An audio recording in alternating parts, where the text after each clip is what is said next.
حضرت سوال دیگر همین است که ما چیکار کنیم که رسول اکرم صلی الله علیه و سلم ما رو شفاعت میکنند؟ بسم الله الرحمن الرحیم. الحمد لله وحده والصلاة والسلام علی من لا نبی بعده. اما بعد، السلام علیکم و رحمت الله و برکاته. اولا امیدوارم از پروردگار متعال دعا طلب میکنیم که ما و شما را، مردم زیبای تاجیکستان، خداوند پیغمبرش اجازت بدهد که ما و شما را شفاعت کند و از شفاعت پیغمبر ما و شما را نصیب گرداند. خب برای سوال امی جان همه خیلی جواب گفتنی هستم که کسی 4 کار کند پیغمبر علیه السلام شفاعتش میکند. چند کار کند؟ 4 کار اجرا کند. انشاءالله الله سبحانه و تعالی پیغمبرش امر میکند که میاره شفاعت کنه. اول محبت رسول. کسی رسول چیکار کند؟ دوست بدارد. اول محبت رسول. حتی محبت رسول زیادتر از نفس مونده. ای نفس خود مونده رسول زیادتر دوست بداریم و از فرزندان مونده و از اهل بیت مونده، حتی از مولا مونده زیادتر رسول را دوست بداریم. ان شاء الله پیغمبر علیه السلام ما و شما را شفاعت میکند. همچنین که پیغمبر علیه السلام میگوید که وقال النبی صلی الله علیه و سلم لا یؤمن احدکم حتی اکون احب الیه من نفسه و ولده و ماله و الناس اجمعین. پیغمبر علیه السلام میگه که ایمان یکی از شما کامل نمی شود تا اینکه باشم من محبوب تر به سوی او شخص از نفسش، از فرزنداش، از مال و از تمام مردم یک بارگی. تا اگر ما رسول الله را جان از نفس خودمان، از فرزندامون و از مالمان، از تمام مردم، از پدر و مادرمان زیادتر دوست نداریم، شفاعتش در ما نمی رسد. اولش همین جان. دویمش اکرام کردن پیغمبر. باید ما شما چیکار کنیم؟ پیغمبر اکرام کنیم. همچنین که الله سبحانه و تعالی در اولی سوره حجرات میگه که یا ایها الذین آمنو، ای کسانی که شما دعوت دارید که ما مسلمان هستیم، یگانگی الله را قبول داریم و پیغمبر بودن محمد علیه السلام را قبول داریم، لا تقدموا بین یدی الله و رسوله، شما پیش دستی نکنید پیش الله. شما یک فتوا را ندید. وقتی که سخن الله موندگی یا که سخن رسول خدا موندگی، شما چیکار کنید؟ پیشتون چیکار کنید؟ یا چه فتوا بدید. یا که در حالت زنده بودن پیغمبر علیه السلام الله ادب داد صحابه را که شما وقتی که یگان کس یگان سوال میکنه پیغمبر در اوجا باشه، شما پیش دستی نکنید. ای پیشتون چی نگید؟ واتقوا الله، از خدا بترسید. ان الله سمیع علیم، الله سخنای شما را میشنود و از حال شما با خبر است. الله ادب نشون میده که ما با اخلاق باشیم. دویم ادب الله، یا ایها الذین آمنو، ای کسانی که شما مؤمن هستید، لا ترفعوا اصواتکم فوق صوت نبی، شما آوازاتون را بلند نکنید. ای پیغمبر دا آوازاتون رو بلند نکنید. این عام است جان.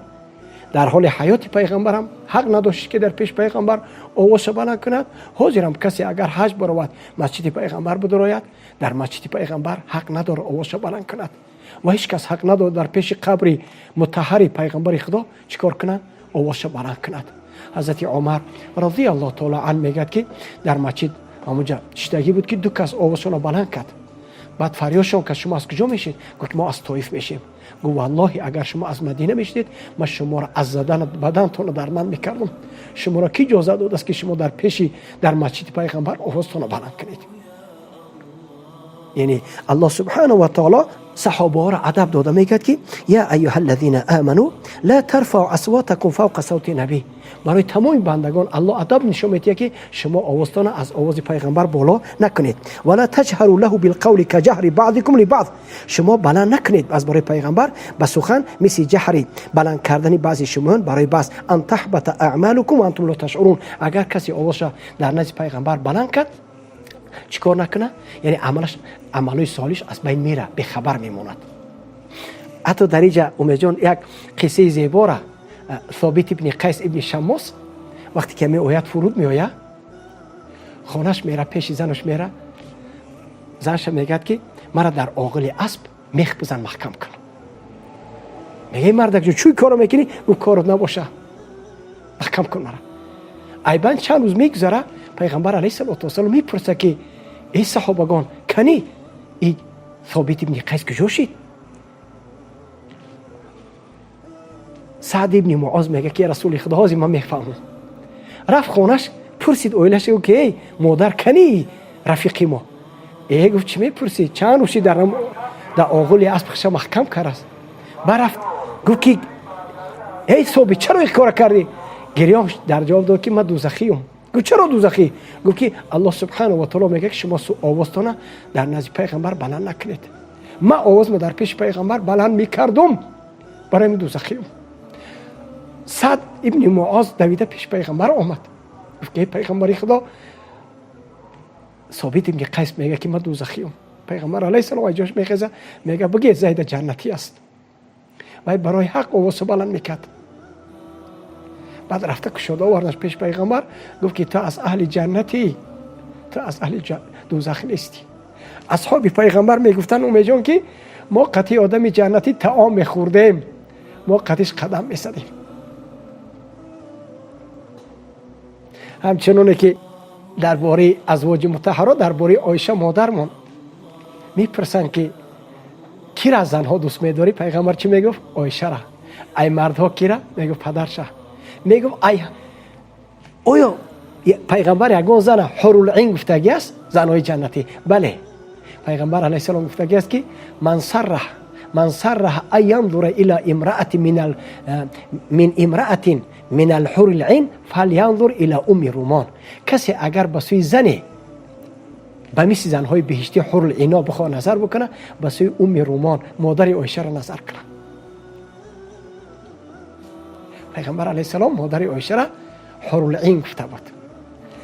ام قیس هم انا میجا گفت که من در پیش پیغمبر آواز ما بلند کردم. در سوره نور الله سبحانه و تعالی در آیه 64 اومیجان میگه که خداوند لا تجعلوا دعاء الرسول بینکم کدعاء بعضکم بعضا. الله ندا میکند به سوی مردم مسلمان، ای مردم مسلمان نگردانید شما خواندن رسول را در بین خودتان مثل خواندن بعضیتون بعض را. چه خیلی که من اومیجان میگم نام تا میگیرم الله من کدگه شما یا محمد نگید. حتی الله یا محمد گفتگی نیست در قرآن، یا نبی گفتگی است، یا رسول گفتگی است، یا ایها الرسول گفتگی است، یا ایها النبی گفتگی است، یا محمد گفتگی نیست. دیگه پیغمبران رو نامش گرفتگی است، لکن احترام پیغمبر خدا رو الله بسیار بلند میدونست، نامش گرفتگی نیست. برای خداوند گفته است یا برای نفسون هر کار میکنن، نه که خدا من کدگی است یا محمد گفتن. دویمش انمی اومی جان الله ما رو ادب میده که آواز ما رو چیکار نکنیم؟ در پیش پیغمبر بلند نکنیم. امروز هم بلند نکنیم. بعد ان الذين يغضون اصواتهم عند رسول الله، کسانی که آوازشون پس میکسازند در نزد پیغمبر، اولئک الذين امتحن الله قلوبهم للتقوى لهم مغفرة و اجر عظیم. کسی آوازش پس میکند در کجا پس میکند؟ در نزد سخن الله رسول. این آیه دلالت میکنه که شما آوازتون در پیش سخن الله رسول بلند نکنید. وقتی سخن ای قرآن و سنت میره آواز بلند نکن، خار میشی. با این آیه دلالت میکنه جان که برای دخترها و برای پسرها در پیش پدر و مادر آوازشون بلند نکنن. در پیش پدر و مادر آوازشون بلند نکنه، خدا خار میکنه. همون پسر همون دختری که طرف پدر و مادرش داد میزنه، الله برکتش میگیره. انا ایجادم الله چی میگه؟ ای مسلمانان آوازتان در پیش سخن الله رسول بلند نکنید. دویمش همی است، همی کار کردیم جنت می ان شاء الله پیغمبر شفاعت میکنه. سومش پیغمبر ایزا نتیم. بعد امت پیغمبرش ایزا نتیه. الله سبحانه و تعالی میگه که والذین یؤذون رسول الله لهم عذاب علیم. کسی رسول الله ایزا میتیه عذاب دردناک. ایزا دادن رسول میدونیم جان چیه؟ سخنش تحقیر میکنی، مسخره میکنی، سخنش قبول نمیکنی. انمی ایزای رسول میشه. الله چی میگه؟ لهم عذاب علیم. برای گروه ها عذاب دردناک است. واسه پوره آدمایی که سخن پیغمبر قبول نمیکنن. خب سومش همه که رسول ایزا نتیم. چهارمش صلوات فرستادن به پیغمبر.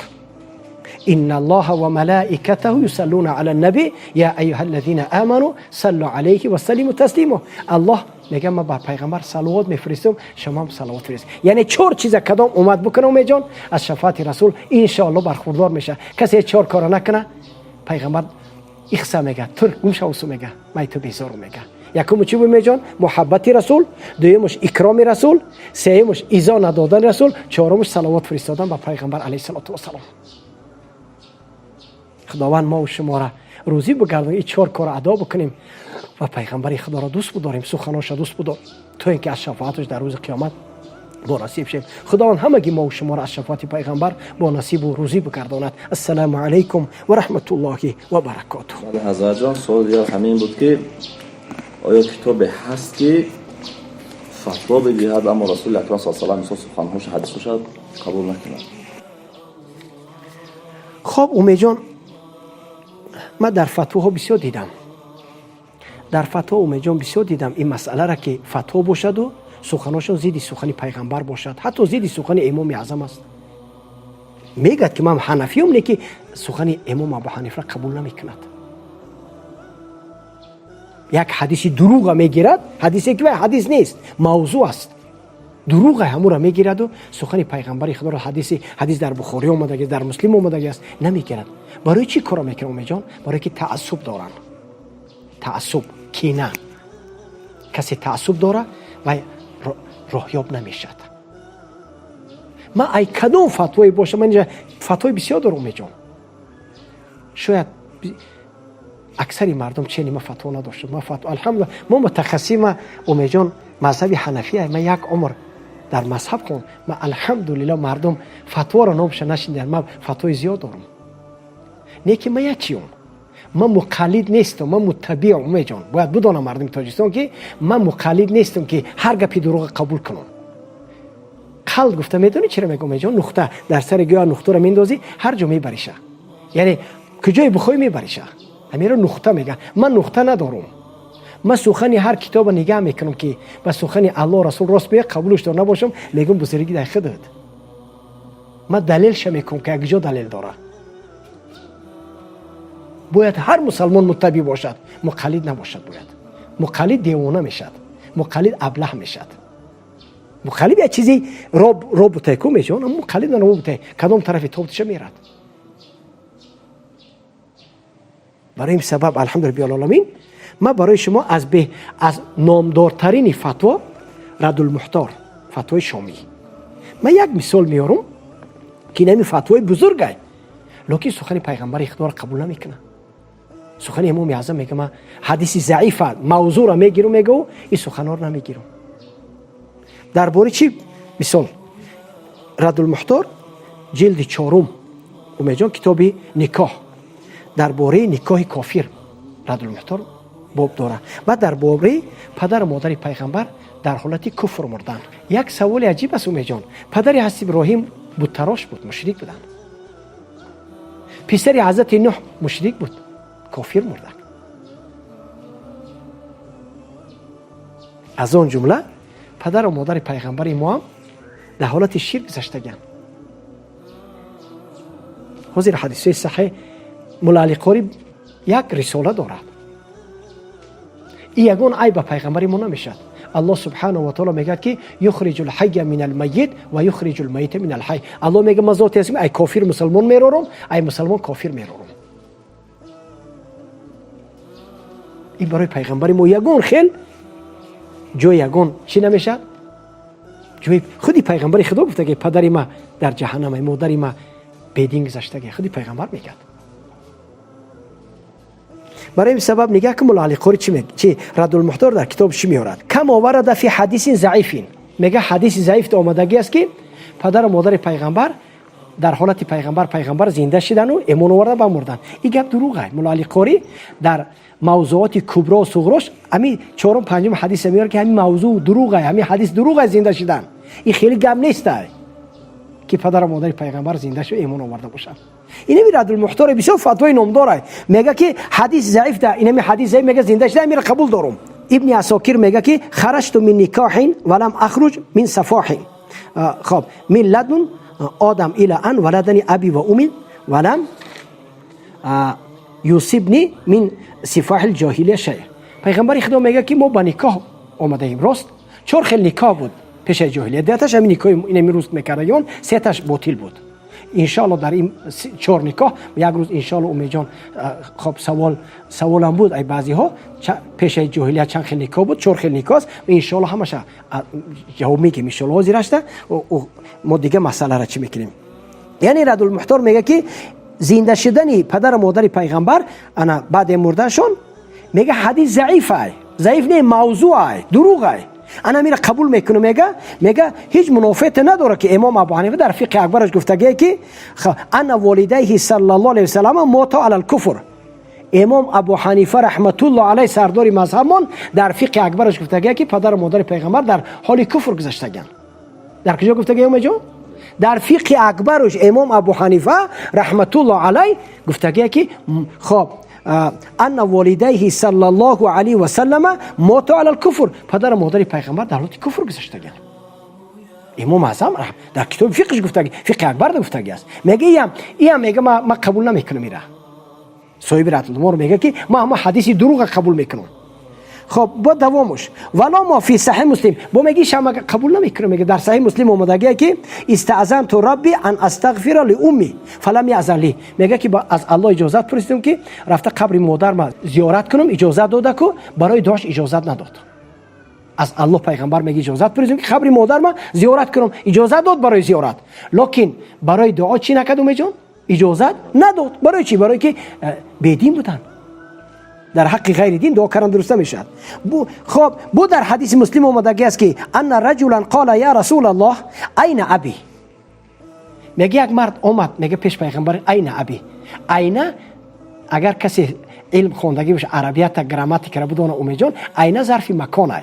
اینا پیغمبر خدا او چوری را پرسید که این الله، مکانی الله در کجاست گفته. و جواب داد که در بالا. این ظرف مکانه، متا ظرف زمانه. پیغمبر ظرف مکان قطعی پرسید. این مردم از پیغمبر پرسید که این ابی، پدری ما در کجاست؟ ای پیغمبر در کدام مکانش در کجاست؟ قال فی النار. پیغمبر گفت در جهنم، در جهنم میسازه. گفت فلما قفا دعاه، وقتی که مرد گریه کرده قفا گشت، پیغمبر فریادش کرد این ابی و اباک فی النار. گفت زیغ نشو، پدری من و پدریت هم در جهنم. گفت اینمی فتوای اومیجون، این فتوا اینه که سبحان الله بین چیکار میکنن. حدیث با خودش گفتگی که حدیث ضعیفه قبول میکنم و حدیث صحیح قبول ندارن. برای این سبب الحمدلله العالمین باید ما دلیل رو جستجو کنیم، با هر چی اومد در کتاب گفته قبول نکنیم. برای این سبب الحمدلله العالمین خداوند ما و شما را توفیق بده که ما و شما دلیل جستجو کنیم، دلیل رو پرسیم. خدا عاقبت کار ما و شما را بخیر بگردونه. ما و شما را توفیق بده که ما و شما چی باشیم؟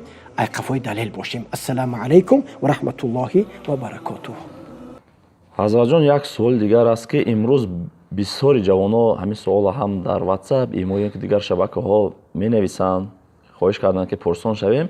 خوردن اکرچکا و کلباسهایی که در شهر روسیه مهاجرایی که کار میکنن، میگه ما میتونیم از همین ها استفاده بریم و از کدام نمودش استفاده بریم و از کدام نمودش نه. یعنی در این حالت طلاق میشود. بارک الله. وقتی طلب کرد که طلاق میشه. و طلاق پونگ داره میجان. من در حالت غضب پیغمبر علیه السلام میگه طلاق نمیشد. برای چی پیغمبر علیه السلام میگه که لا طلاق ولا عتاق فی اغلاق. در حالت چقدر غضبی سخت باشه طلاق نمیشه، در حالت حیث طلاق نمیشه. بسیار پونکتای داره. کسی اگر 1000 طلاق یت میشد اومیجان، 100 طلاق یت میشد، 3 طلاق به لفظ یت میشد. یعنی پونکتا داره. اید بومری خوب نیست اومیجان. اید بومری خیلی جوان در زمین فرو بکشه بهتره از این بیناموسی ده. بدن او زنی تنفروش ده همه جاش رسیدگی هم. او میفروشه. آلتای دیگه کس رسیدگی جای وره میلسه و شیرینه. این زنی که خودش پاکیزه اومیجان هیچ که رسیدگی برای همین لذت نداره.